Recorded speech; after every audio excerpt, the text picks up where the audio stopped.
Abangku, meski sudah ditetapkan sebagai tersangka, 3 orang penting di kepala program studi anestesi Fakultas Kedokteran Undip Semarang belum ditahan sama polisi. Padahal mereka ini diyakini sama polisi punya keterlibatan dengan kematian Dr. Aulia yang sebelumnya disebut mereka peras dan mereka bully. Kita tengok beritanya dulu. Direktorat Reserse Kriminal Umum Polda Jawa Tengah telah menetapkan 3 tersangka dalam kasus pemerasan terhadap Dr. Aulia Risma Lestari, mahasiswi program pendidikan dokter spesialis anestesi Universitas Diponegoro, Semarang, Jawa Tengah. Namun polisi hingga Rabu 25 Desember belum menahan 3 tersangka kasus dugaan pemerasan tersebut. Ketiga tersangka adalah TEN, SM yang merupakan staf keuangan Undip, dan Z sebagai dokter senior di program tersebut. Kabid Humas Polda Jawa Tengah Kombes Pol Artanto membenarkan bahwa ketiga tersangka belum ditahan. Meski demikian, Artanto memastikan bahwa tidak ada kendala dalam penanganan kasus itu dan penyidikan sudah berlangsung sesuai prosedur. Artanto menjelaskan, dalam kasus ini TEN memanfaatkan senioritasnya di kalangan PPDS untuk meminta uang biaya operasional pendidikan yang tidak diatur dalam akademik. Sementara SM turut serta meminta uang BOP yang tidak diatur akademik dengan meminta langsung ke bendara PPDS. Kemudian tersangka Z dikenal sebagai senior korban yang paling aktif membuat aturan, melakukan bullying dan makian. Ditkrimum Polda Jawa Tengah telah menetapkan 3 tersangka kasus PPDS program pendidikan dokter spesialis, yaitu 1.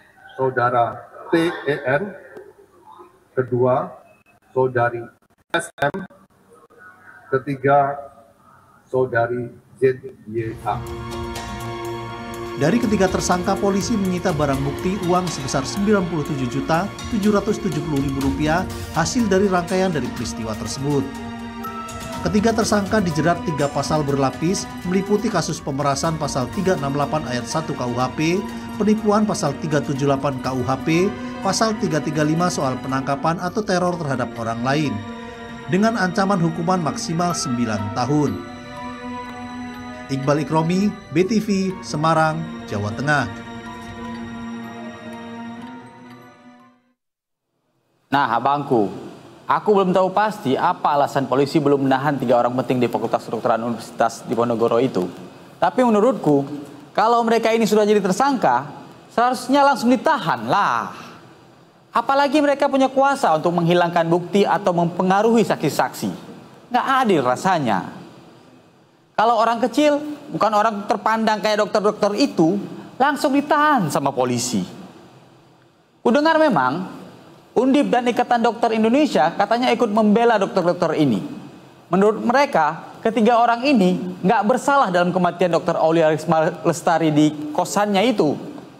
Tapi apapun pendapatnya yang terjadi sekarang, perdebatannya yang terjadi sekarang, berdasarkan fakta dan bukti yang dikumpulkan polisi, mereka punya kontribusi atas kematian Dr. Aulia Risma Lestari. Mereka diduga membuli Dr. Aulia. Mereka juga disebut memeras korban. Nah, soal salah nggak salah, nanti dibuktikan di pengadilan, abangku. Nah, makanya aku bilang, biar nggak makin berpolemik, udah patut polisi menahan ketiga orang ini secepatnya, ya kan? Biar nggak banyak yang nuduh-nuduh polisi gini, polisi gitu, macam-macam. Ingat abangku, kebenaran pasti akan menemukan jalannya sendiri, dan kejahatan pasti akan kalah. Karena itu, bertobatlah. Aku Bang Tobat pamit. Nyala abangku.